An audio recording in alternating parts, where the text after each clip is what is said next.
Good morning and welcome to conversion optimization this morning. A bit of a fancy term for basically getting more sales, getting more people to do the things you want them to do on your website. I'm going to share the screen in a moment. We're just waiting for a few more people to get online, but I reckon we should just get underway anyway.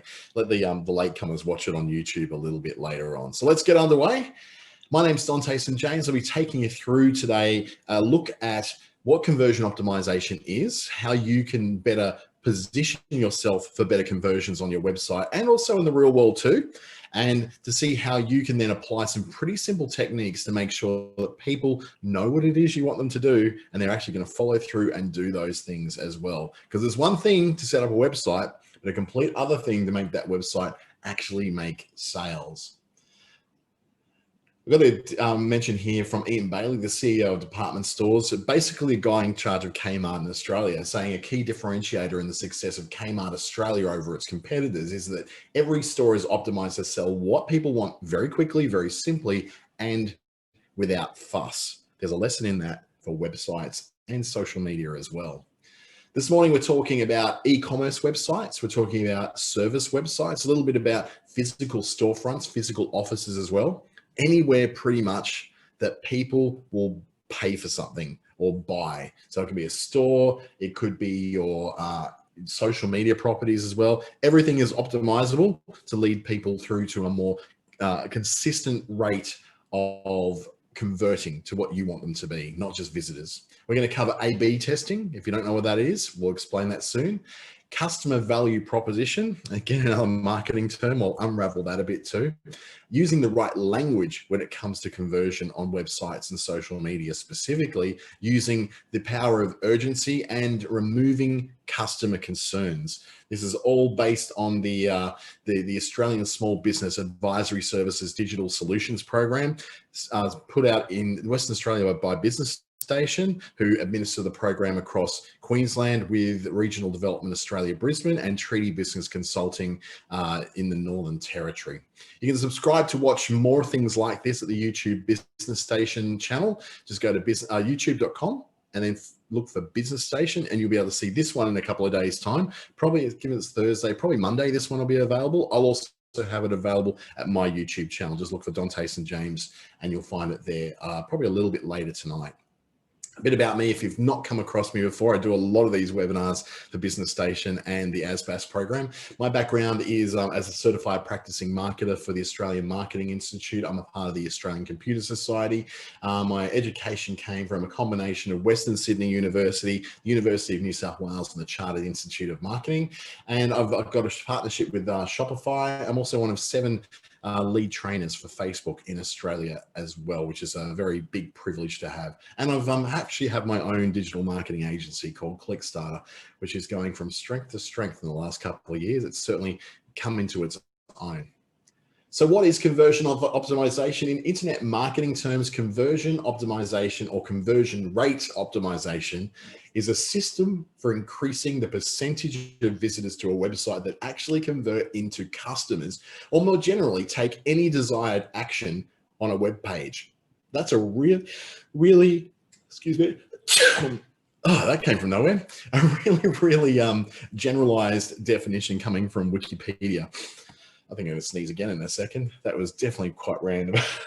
So basically, it's all about getting people to do what you need them to do on your website or on a landing page or something like that, rather than people just dropping in and visiting and not doing anything as a result. And there's 5 key ways to address conversion. We look at things like A/B testing, which is the process of testing one format or one variable against another. It could be something like the color of the buttons on your website. It could be the background image of your website. Customer value proposition is identifying what is actually in it for the customer once they get to your website. Using the right language, is a little bit of psychology in there and a little bit of NLP. If anyone's done their neuro-linguistic program, there's all sorts of power words, there's all sorts of phrases that help a customer to feel much safer doing what you want them to do. And then there's using urgency, which is hear that in things like, limited time only and sale now on, or ends in 7 days, those kind of things. We've got a few more that we can add to that as well. And also removing those customer concerns, making sure that you're addressing objections before someone even asks for them. You're preempting what it is that people are going to come up with as an excuse not to move forward with what you're trying to get them to do. An example of A/B testing came with Kmart's test in America. They tested out a concept called Anko. In case you didn't know, that's the home brand of Kmart in Australia, and it stands for a new kind of. So it's a new kind of store, a new kind of t-shirt, a new kind of spatula in the kitchenware section. They tested several things in the real world, including a smaller store, like the one that's shown, and then larger stores, kind of like the size of the old Fossey's stores or a discount variety store. A little bit bigger than a normal small store, but definitely smaller than a regular Kmart or Big W. They had a homewares based versus a clothing base. So as soon as you walked into one of their Anko stores it's in the Seattle area of Washington State in the US, you'd see either homewares up front or you'd see clothing up front. They use bright decor like the one there, but some places they use very dark decor with spot lighting. So it was very, very different kind of lighting effects. And they used positions in higher socioeconomic neighborhoods and lower socioeconomic neighborhoods to see what was going to convert customers better in store. And the result of that was that they were testing basically for what they were going to do with Target Australia, particularly the Target country stores. Now, I know that if you live in a big city, you may not know that Target stores in regional areas are a bit smaller, and they're called Target Country.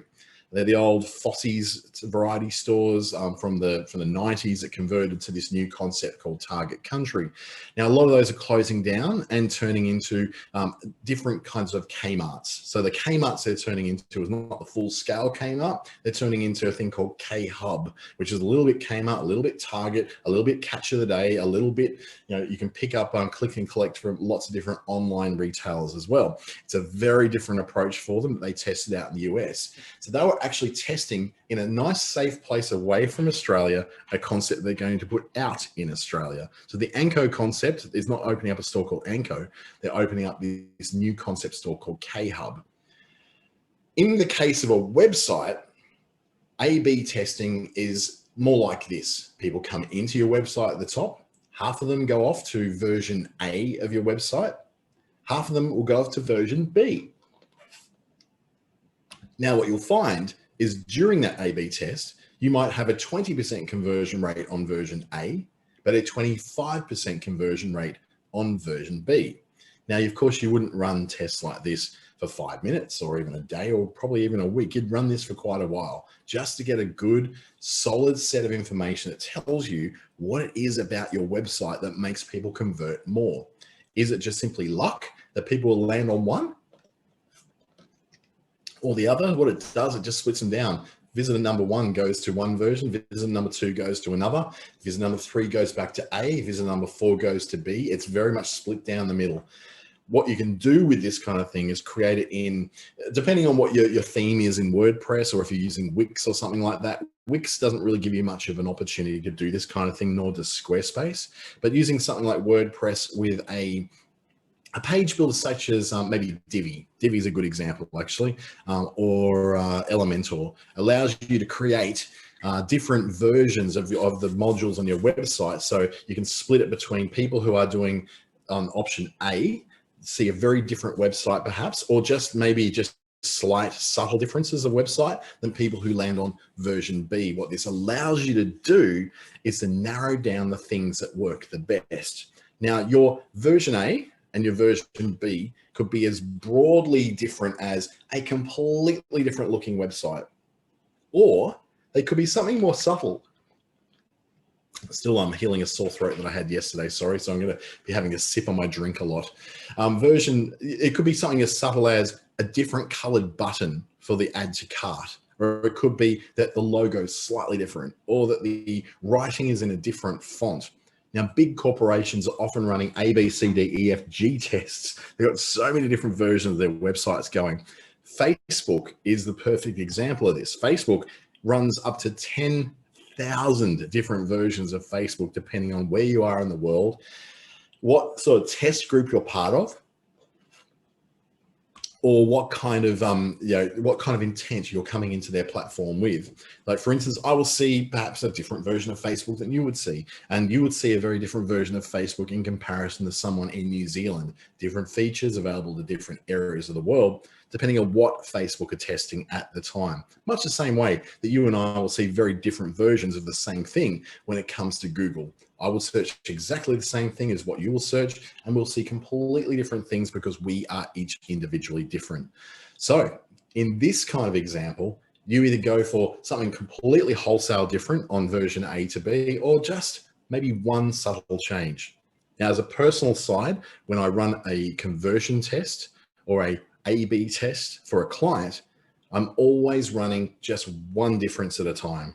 Not a completely different version of the website. I'll just change one little thing. When that test is complete and I know what the best is, I then test the next thing. So over a 12-month period, for each month, for each of the 12 months, I'm testing a different thing. I give myself a month to test the button color, then a month to test the font, then a month to test the background color, and then a month to test the actual structure of the site. I'm not testing any more than one thing at one time. So I make sure that the data I'm getting back and the results we're getting back are really good. Now, there is a preamble to this, which is if you're doing this on a site that only gets 20 visitors a month, it's not going to make a difference what the version is. You definitely need to make sure that you've got enough visitors to get you enough data and enough examples of the way that people go to ensure that you've got a good sample. You need a good sample of people coming through to your website to make the results mean something. Otherwise, in that case, if you've only got 20 people a month coming to your website, you need to run the tests for much longer. A month won't be enough. 6 months will probably be closer to knowing what's going to happen. You've got a period of time and a whole lot of people giving you a good result right up front. Right. So you understand A/B testing. What you can test for is lots of different elements on your page, or all of them together. Things like headlines are a great way to test something. If you want to test what is the words or the language or the headings that people will react to the best, that's one of the easiest things you can do because you're not having to change your website at all. You may even go, well, I don't have the facility in my website to do a proper A/B test. So what I might do is for this next month, I'm going to change the main headline of my website. Excuse me. And that's all I'm going to change. And I want to test that. Or you may want to change the color of your design elements. Now, we already talked about buttons. We could talk about the color of your font, the color of the headlines, the placement of your buttons. Is it left? Is it right? Is it center aligned? The page layout. You might have a sidebar. You might have a block of 3 options across your homepage, or a block of 2, maybe a block of 6. What is it that seems to work best for your particular client? And the copy, how would you describe your product? So you'd be more formal in your descriptions, more casual in your descriptions. You can add different calls to action. You can try buy now, try now, learn more, book now, see menu, any of those different sort of calls to action you'll often see in ads on Facebook or any sort of website really, where there's a call to action on a button, which is saying do something. You can change the wording and the color of that button to get a different kind of result. And also you can test between images and videos versus text. Now, quite often this works across not just websites, but social media as well. Now, I know for a fact through my personal profile on LinkedIn, the minute I use a video or an image, my whole engagement crashes on LinkedIn. But when I just type a story just in text on LinkedIn, I have the highest engagement of any of the kind of posts I can do. If I share a link, it gets nothing. Now, if I go over to Facebook, for instance, and I do that through my personal profile on Facebook, I'm seeing much the same thing happen. The minute that I put an image or a graphic or a video on there, as opposed to writing something, my audience seems to crash. If I write something, I get a lot more engagement. People seem to buy into it more. Now, you may have a completely different experience of that, particularly on business pages. Business pages on Facebook seem to favor video, unique video that you've made yourself, not just sharing video from YouTube or sharing someone else's funny video. So when it comes to the idea of getting people to do what you want them to do, which in my case on LinkedIn and Facebook is to get people to have a conversation, then you've got to find the best possible way to get that conversation started. Likewise, if you want to get people to click on a link to go to your website to buy things, then your whole journey of conversion optimization may actually start with what you're writing in your ads or what you're writing on your Facebook page. So there's so much that you can consider there and so many different things you can try. The best thing you can do to start today is to try something, just changing text, simply changing some of the text you do to make sure that people can see that there's other options, or for your own good benefit to say, well, I used to say this, now I'm saying this, and I can see that there's been a difference in the amount of people who have converted. Now, a customer value proposition is understanding what you offer the client or the customer, potential customer, understanding what exactly it is that you're all about. And it's all about them understanding what do you do, them understanding why they should care about why you do this, how they believe you, because trust is a major factor in purchasing online, just like it is in any shop. You want to make sure that if things go wrong, you've got some kind of recompense. You can go back to these shops and get something dealt with. And where do we begin? It's about how do we start the process of understanding all these things and dealing with you as a trader or as a retailer or as a service provider or as a consultant. Now, some very good examples come from big business because they spend a lot of money making sure that everything they do is down to conversions. They've got it down to a fine art. McDonald's particularly good at this. They've got very limited options to choose from on their website right now. It's very, very clean. The headlines are really short and to the point. Cheesy range available for a limited time only. Not going into lots and lots of words and descriptions, just letting the pictures speak for themselves. It's clear who they are, and it's abundantly clear what they are. They are clearly a burger restaurant. They clearly are a place where you can order delivery, where you can get an app to make your orders. You can find where their restaurants are. It's very, very clear to everybody what exactly McDonald's is and what they sell. There's no mistaking it there. We move to these guys, Hubert's Lemonade in America. They've got very limited options to choose from. They've made that clear by showing only a few options of what they sell right there in front of you on there. And it's really easy for them to understand what their headlines are. It's happiness in a bottle. That's all they've said. It's happiness in a bottle. It's clear who they are. They make lemonade, teas, and what they are. They don't confuse it by making lots of different messages on their website. It's just made very, very simple. In this case, yes, they are selling just the one thing, but they've made it so simple, not cluttering up their website full of lots and lots of information and lots of different options. It's just made it so that it's abundantly clear what they are, what they do, why you should care, because happiness in a bottle, who doesn't want that, and how you can act. You can see more. You can see products, see their story. You can find where to buy it. You can, see more about the company itself. It's your way of understanding that it's really easy to get the information you need as a consumer to be able to know what you're doing with these guys. But let's compare that with these guys.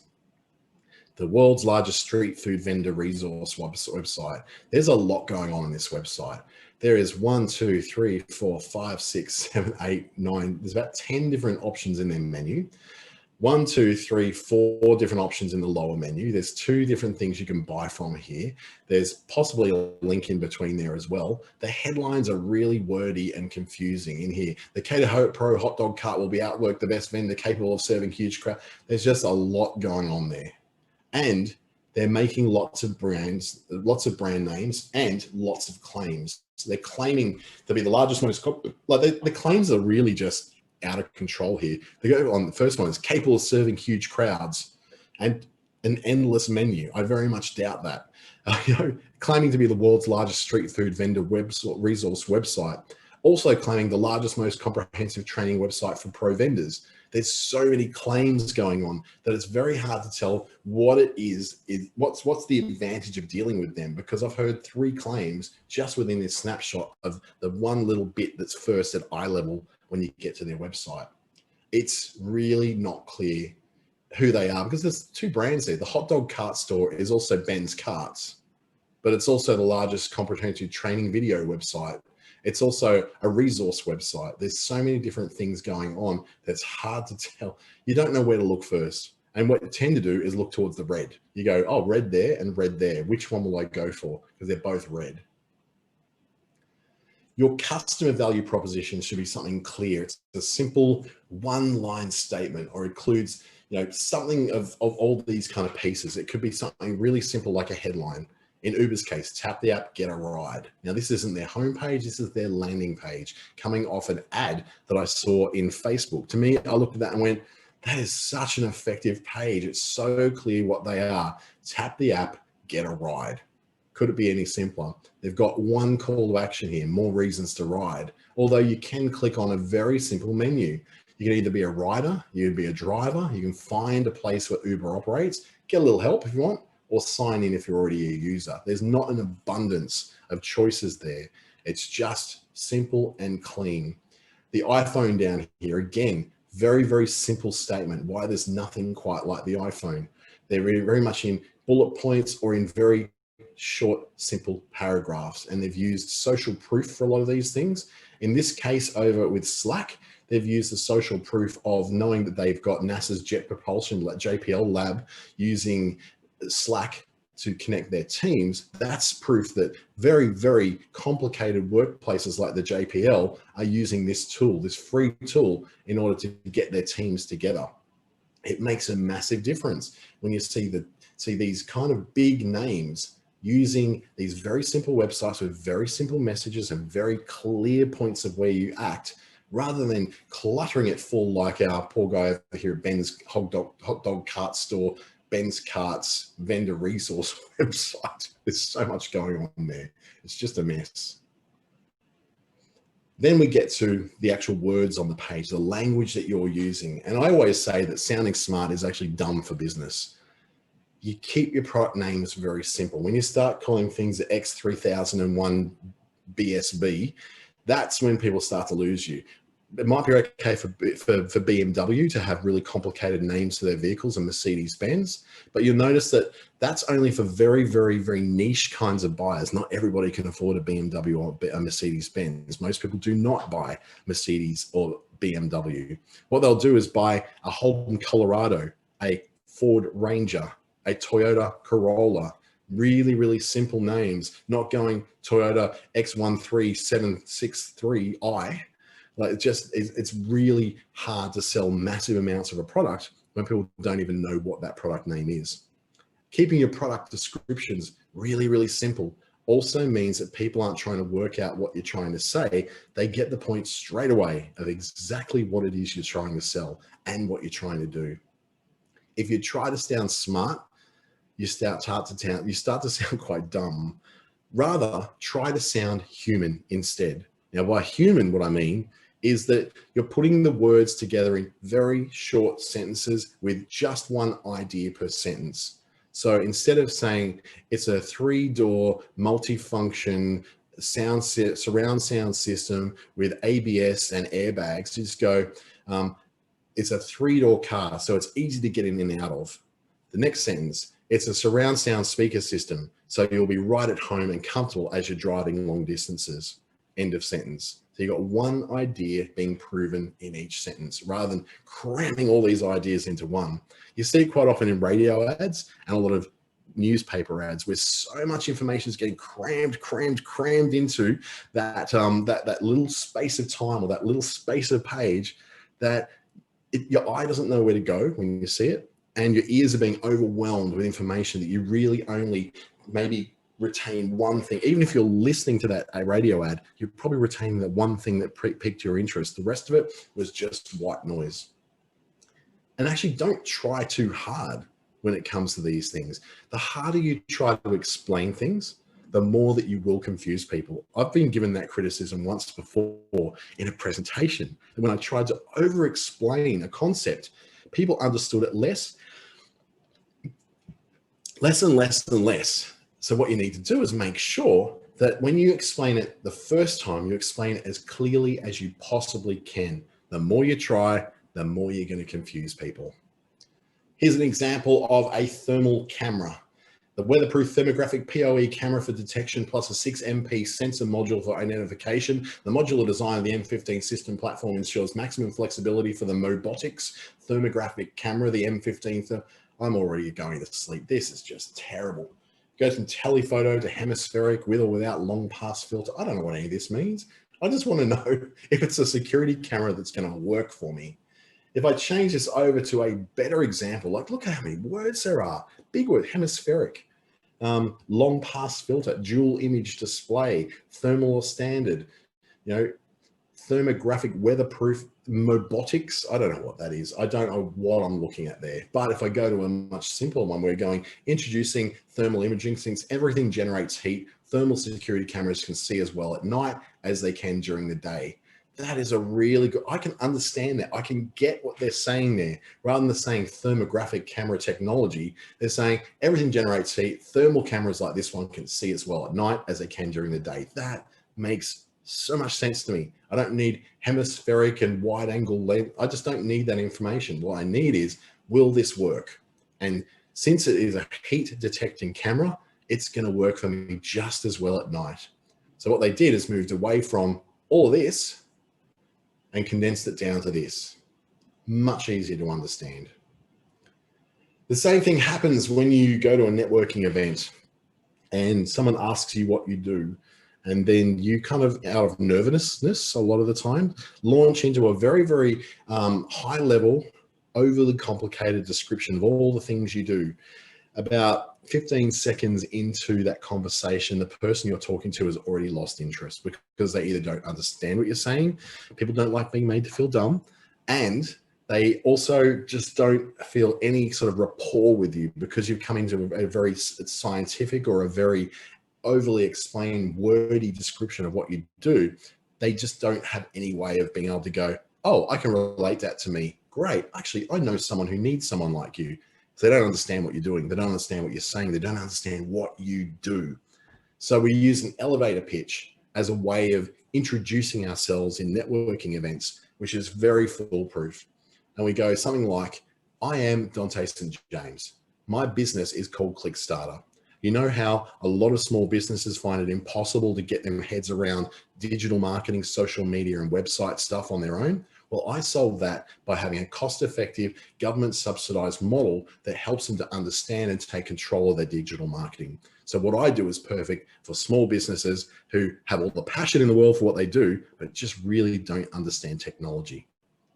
That makes sense. It's short, it's sharp, it's very descriptive, and we all know a business owner. We all may be business owners, and chances are I'm in the room and talking to a business owner when I'm introducing myself like that.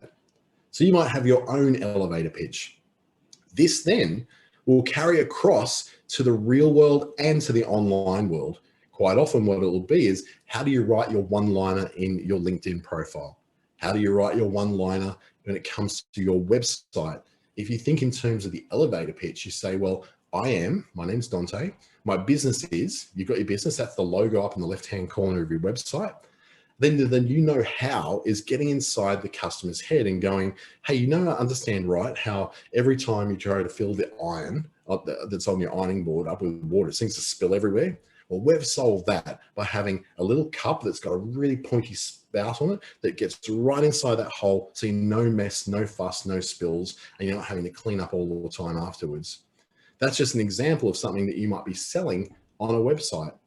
So it's always going, look, I want to sell this natural makeup product. I want to sell this with indigenous superfood infused foundation makeup. I'm going to do that, but I've got to get in someone's head and understand why the reason is. So if something like that, if you're selling natural cosmetics, you go something like, I am Katie Kale and my business is called Natural Cosmetics Company.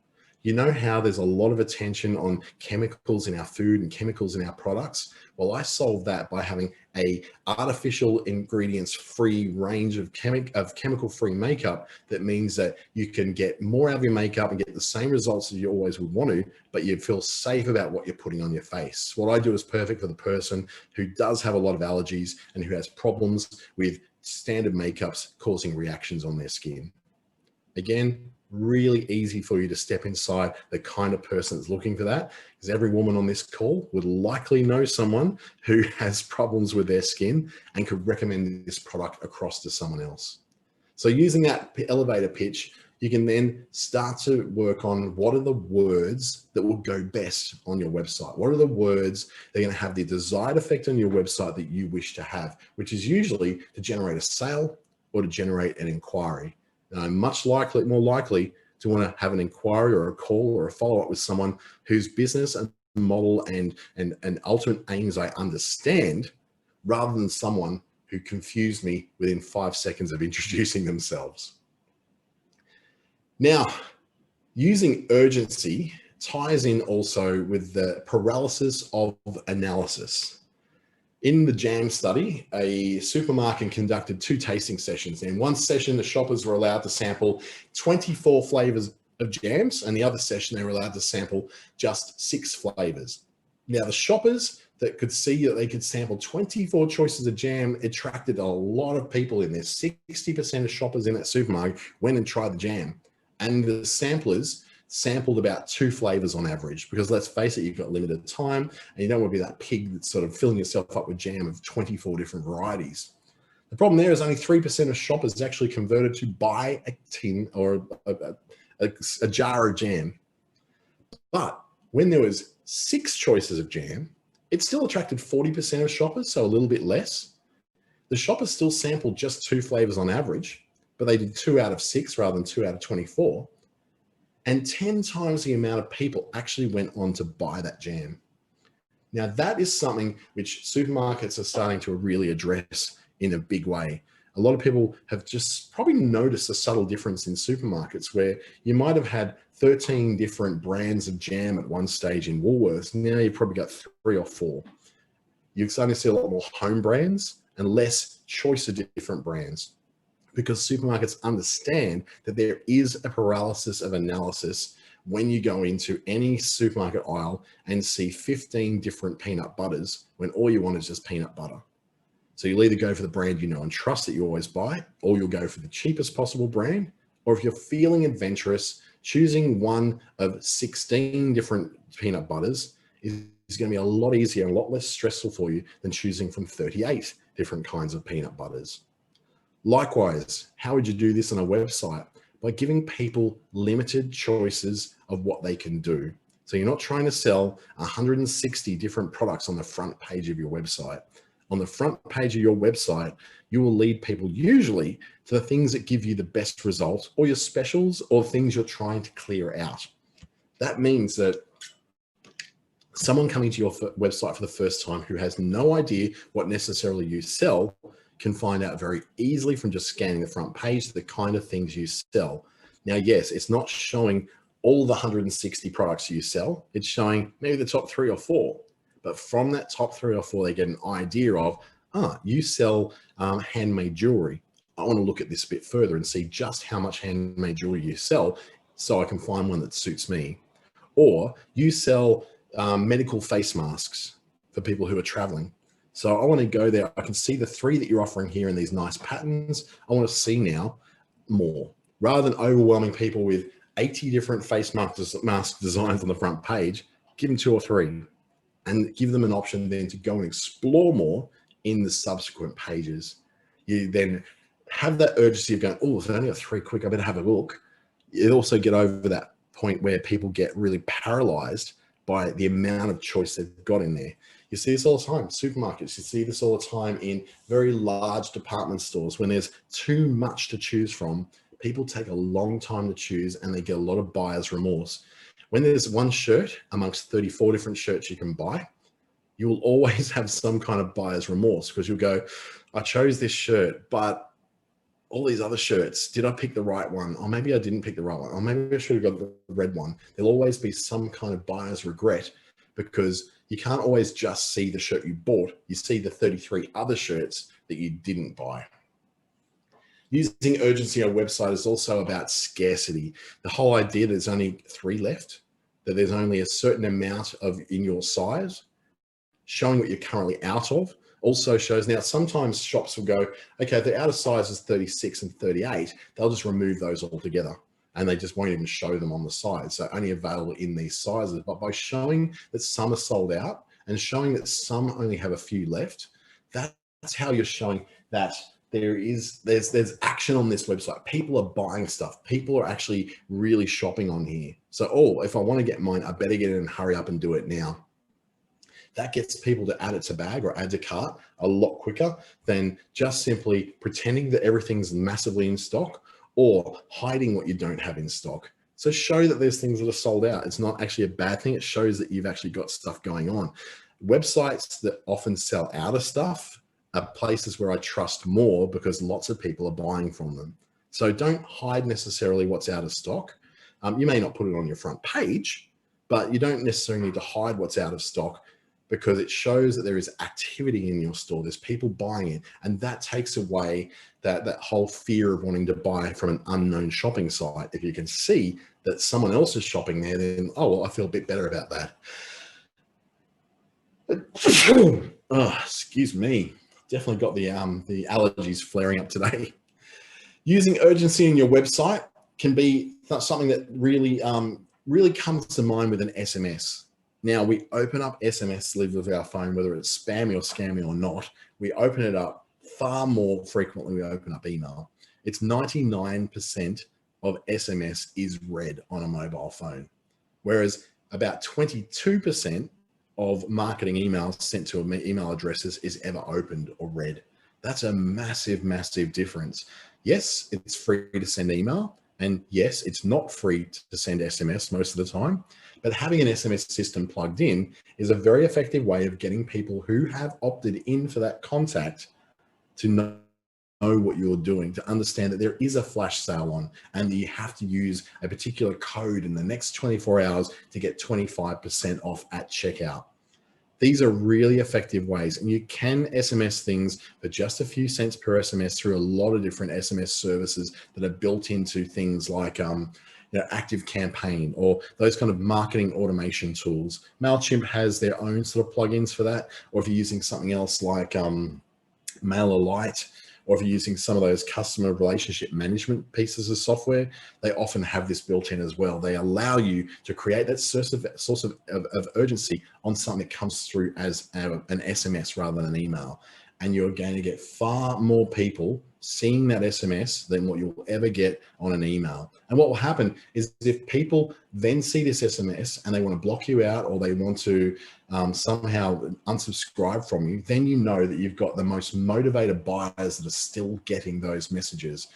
I haven't bought a Domino's pizza for 3 months, but I haven't turned off their SMS notifications to me because I still have an interest in food and pizza. So I want to get those specials every so often, but I don't want to get it every week. Have I been motivated enough to remove their reminders? No, because quite often they're very entertaining and they give me an idea on a Friday. They always get me on a Friday. Whenever I do buy pizza, it's always on a Friday because I don't want to cook on a Friday night. It's my lazy night in where I watch Netflix and I chill with my pizza, and that's all I want to know about the world. So using SMS is a powerful tool for getting in touch with that urgency of people. There's also the allure of popularity, the idea that other people want this. 3 people have this in their carts right now. There's only 3 seats left at this price. There's,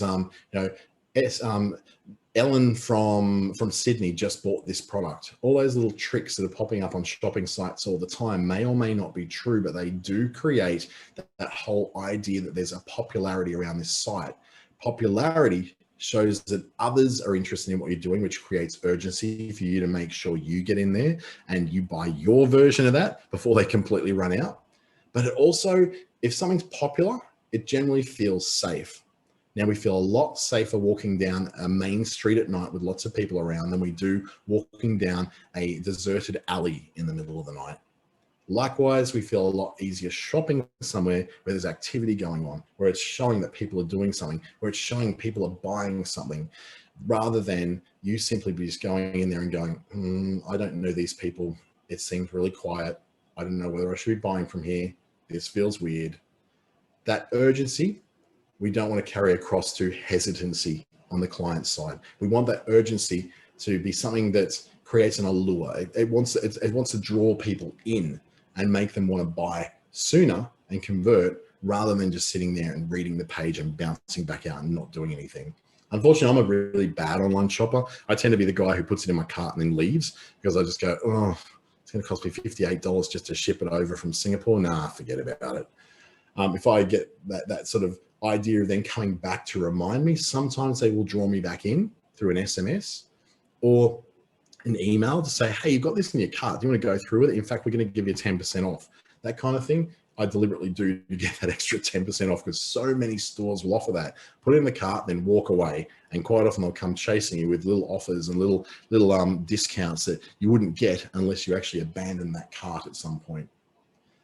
Another way to create urgency in your website is things like last chance emails. It's a very, very simple email with a very, very simple message on it. Your last call to buy this full-size, fantastic face wash in the next 6 hours. Get it now, and you'll save 10%. It's your last chance.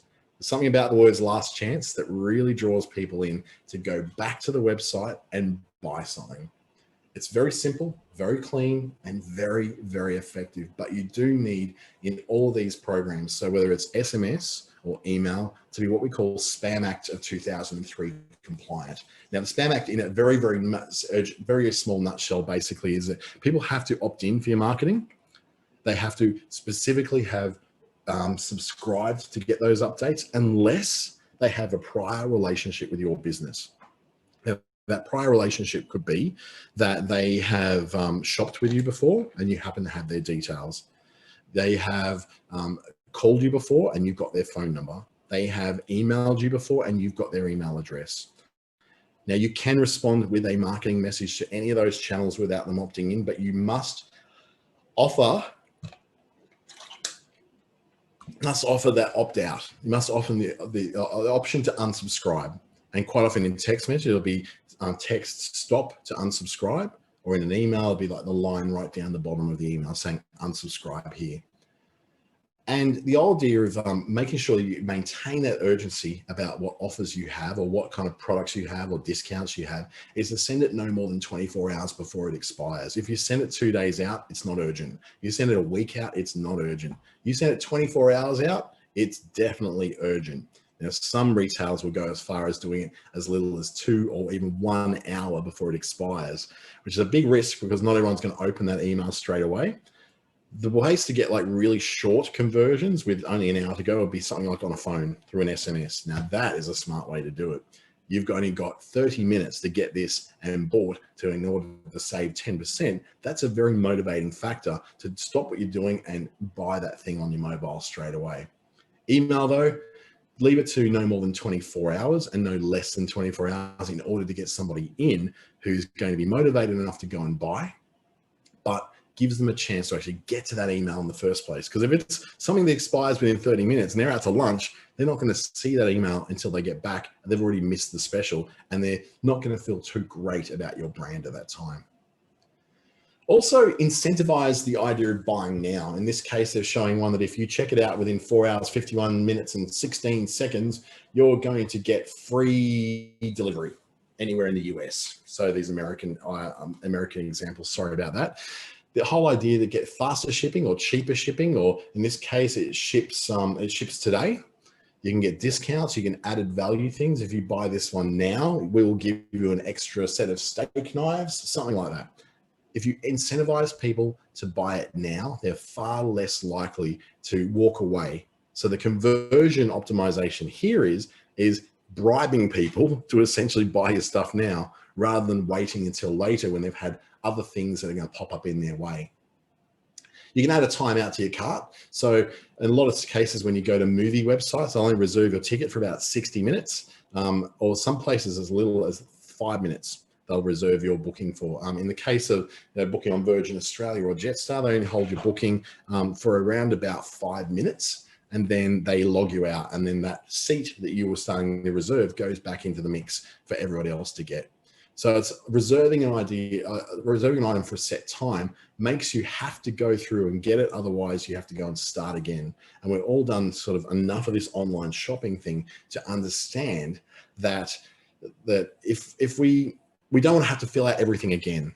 So if we're just going to take our time, take a phone call and go, oh, yeah, blah, blah, blah, walk back 5 minutes later and go, oh, God, I've got to do this all again. You don't want to make it too short. So having like 5 minutes is probably too short. But in the case of this one, having it held for 60 minutes gives someone a chance for things to come up in life, holds their cart open for them so they can then go out. But they can then incentivize something like, hey, we'll hold it for an hour, but if you check out now, we'll give you 10% off. Something as simple like that can incentivize someone to convert straight away, rather than, again, them going away and going, I don't know, maybe I don't really need that ASOS designed fisherman beansy and mustard recycled today. I can buy it tomorrow. They just go, well, you don't want to give people too many excuses not to buy your product straight away. You can also use website chat, and I find website chat to be remarkably helpful when I'm shopping, because it lets me ask the questions and I'm too lazy to go into the FAQs and read for myself. Through the engagement bots or ManyChat or any of those other shopping site chat bots, you can offer things like discount codes for getting onto email address systems. Now, quite often clothing and fashion retailers will do this. They'll go, hey, 10% off your next purchase if you give us your email address. Like, okay, yeah, I'll get that 10% off. You bribe me into basically, getting my email address and spamming me for life. Or it could be that we're only offering free shipping on all orders for the next 24 hours. There's something that's a really good offer like that to get someone in there and actually buying straight away, is that you offer free shipping for this new person who's coming right at this time and only for the next 24 hours. After that, it expires and you have to pay for shipping.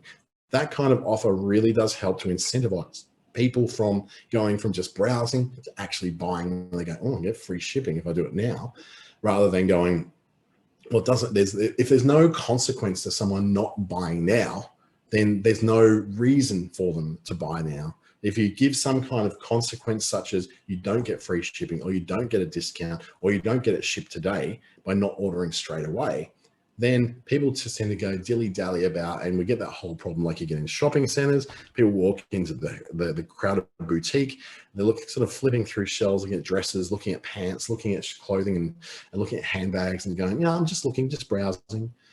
You don't want to just looking and just browsing too much on your website. You want people to convert as often as they possibly can. You can also use urgency on a website, but it doesn't really take away optimization of its own. So using the tricks to kind of incentivize people into converting now doesn't replace all that other stuff we're talking about, of using the right language, around using colors, A/B testing against things that work better than some other things. They both work very much hand in hand.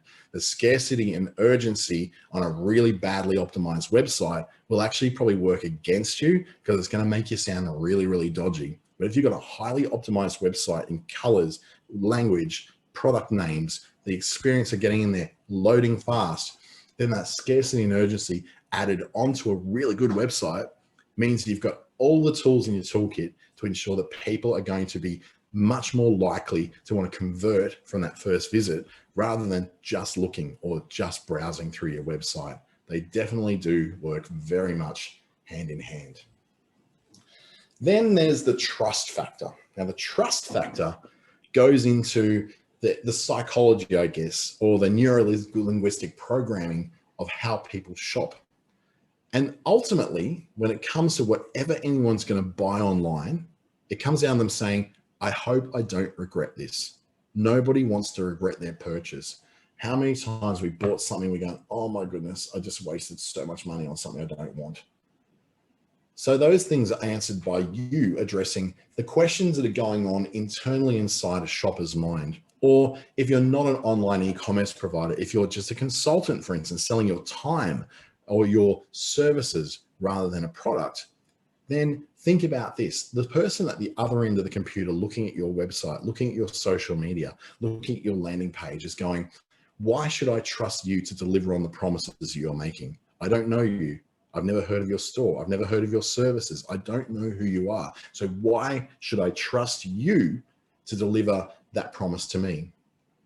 Then there's other things like, if they're buying clothing, what if it doesn't fit? What if I don't like it? Can I return it? Can I get an exchange or a refund? Those kind of questions are asked by people often buying very physical items. We don't expect to get our money back from when we're spending on people's time. because time costs money. But products can be physically returned. And in a lot of cases, that product can be repackaged and reused again. In the age of COVID, probably not quite as often as what it was. Like, certainly not underwear and swimwear, I guess, and shoes. Those don't get returned and reused again. But quite often, some of these retailers will say, look, when we get returned shoes, we then give them to charities who take care of them, sanitize them, and then redistribute them to people in need. So that kind of thing makes you think, well, if I want to return it, I can return it, but I know it's going to hurt the retailer if I do.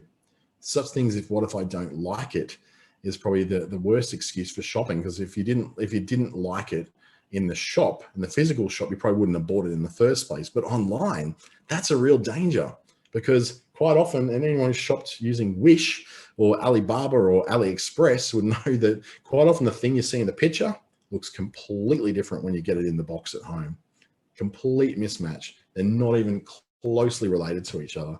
There's often a joke of, here's what I thought I ordered on Wish, and here's what I actually got from Wish. And it was a photo of a large transparent plastic seat that you could put into your home.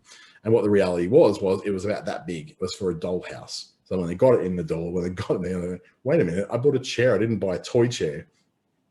So quite often, there wants to be that sort of sense of security, knowing that I can return it if I like. If I don't like it, I have some comeback for it. Or if it doesn't fit or it's not suitable, I can do something about it. Now, that doesn't necessarily mean you have to offer all that.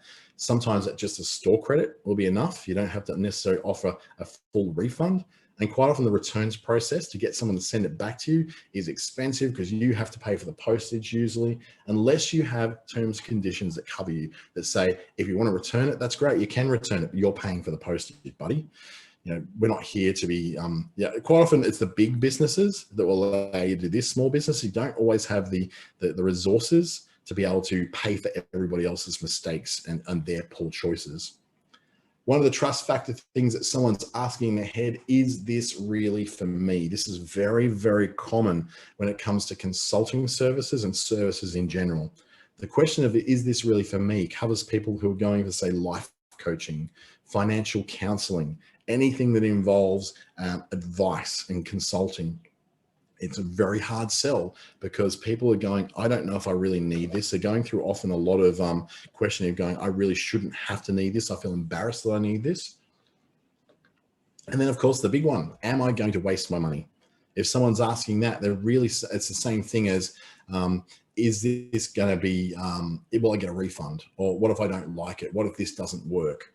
So quite often that am I going to waste money is very much buyer's remorse, where someone is paralyzed from actually buying something because they're scared that they're going to waste their money, that it's not going to work, that it's not going to change anything, that they're not going to have a better life, they're not going to look better or feel better, because they've essentially bought something that they didn't know whether they could trust, and they decided to go with trust and then regretted it. So that trust factor, if you can alleviate these concerns, you go a long way to ensuring someone does actually convert. Why should I trust you to deliver? Well, because we've got a returns policy. Plus we use TNT couriers or Star Trek couriers to deliver to you in the quickest time possible. And you can pay with PayPal. So if you get any troubles, you can always dispute the thing through PayPal, and we'll work with you to overcome that. So long as you're alleviating these concerns in some way, you don't have to, completely fold and say, hey, you want to return? Just return it. No questions asked. You don't have to go to that level. You just have to address these concerns to help alleviate those trust factors that people have. The trust factors can go into as brief as, you don't understand my problem well enough. So that's when someone goes, well, you don't understand what I want, what I need, so I don't trust you to be able to deliver what I want and what I need. And then it sort of moves through this spectrum, moving up to, well, yes, you understand my problem, but I don't believe that you can solve it. So there's something about your website, something about the words in your website have disconnected the fact that they feel like, oh yeah, you do understand what I'm going through, but I just don't trust you to solve it. Then there's another objection, which can be, you understand my problem and I actually believe that your product works, but my situation is special and I'm not sure if it'll work for me. This is particularly common when it comes to things like services and consulting. Where, yes, you understand that I have a problem in my life that I can't overcome, but I believe that you actually can help me with it. But you know, I've got extra trauma, I've got extra problems, I've got extra reasons why this probably won't work for me, even though I believe that your service or your product works. And then goes further down the spectrum with, you understand my problem, I believe your product works, and even though my case is special, but you're more expensive than the next best alternative, so I'm just going to go for the cheaper thing, which may not work at all. So these are all the different ideas, and these are the base level objections that people hit when they get to your website. They'll, first of all, if they completely don't connect with you at all, because you've had no conversion optimization whatsoever on your website, that they don't think you understand what it is they're trying to solve at all. And then you'll move through that spectrum. Oh yeah, you do understand, but I don't believe you can solve it. Oh yeah, you do understand, and you seem to have a good track record, but you know, I've got a special situation, I don't think it's going to work. Right up to, oh yeah, you understand it, I believe your product works, and I've got a special case that I think it'll work for, but you're just too expensive, I might have to go for a cheaper option. So it's like you can't really win. You have to go and somehow alleviate all these different kinds of objections as you're going through, from the most hostile to the closest possible ones. How do you alleviate these without losing money and without depositioning your product as well?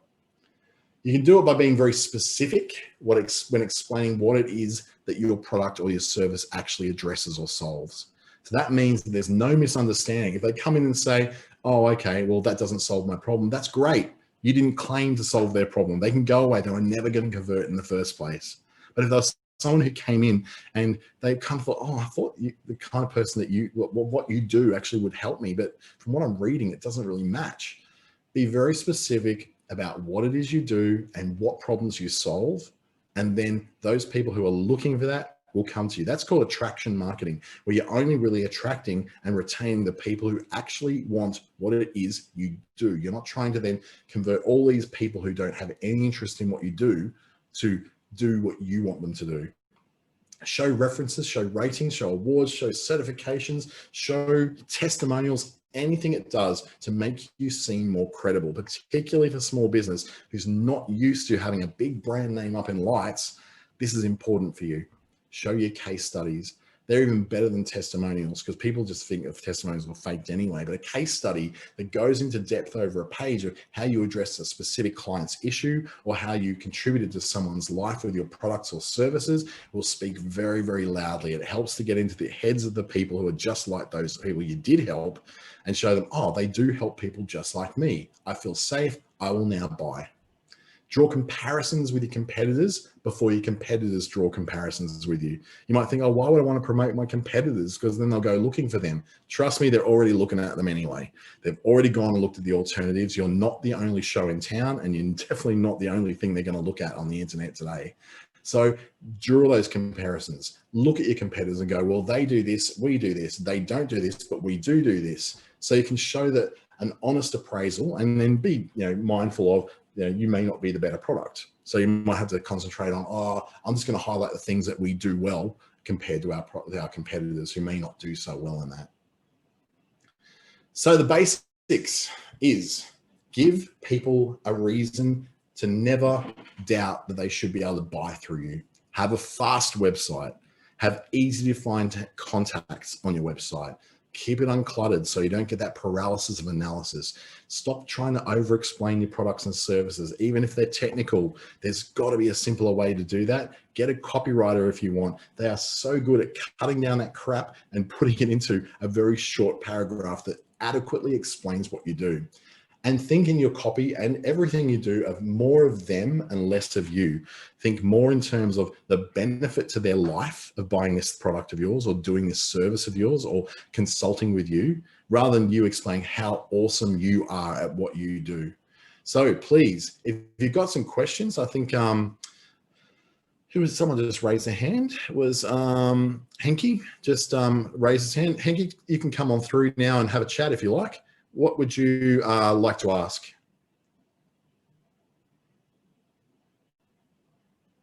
Just got to maybe, I'm going to ask you to unmute your microphone there. Maybe not. That's okay. I'll just lower your hand there. Thank you at least for trying to use the question asking bit. If you do have questions though, and you'd like to put them through, that is my details there. You can send that through to me and I'll be glad to answer that for you. This will be available on YouTube a little later on my YouTube channel, and in a couple of days' time on the Business Station YouTube channel. You can find me on Facebook and LinkedIn. Feel free to follow my page on Facebook or connect with me on LinkedIn. I certainly like chatting on both of those, particularly LinkedIn. LinkedIn seems to be my favorite at the moment. It seems to be the place where I like to do business and chat to people and help them out. So thank you so much for joining me this morning. Hope you have an excellent day and an excellent weekend coming up. And may your business continue to grow and continue to thrive. Thank you, and good afternoon and good morning.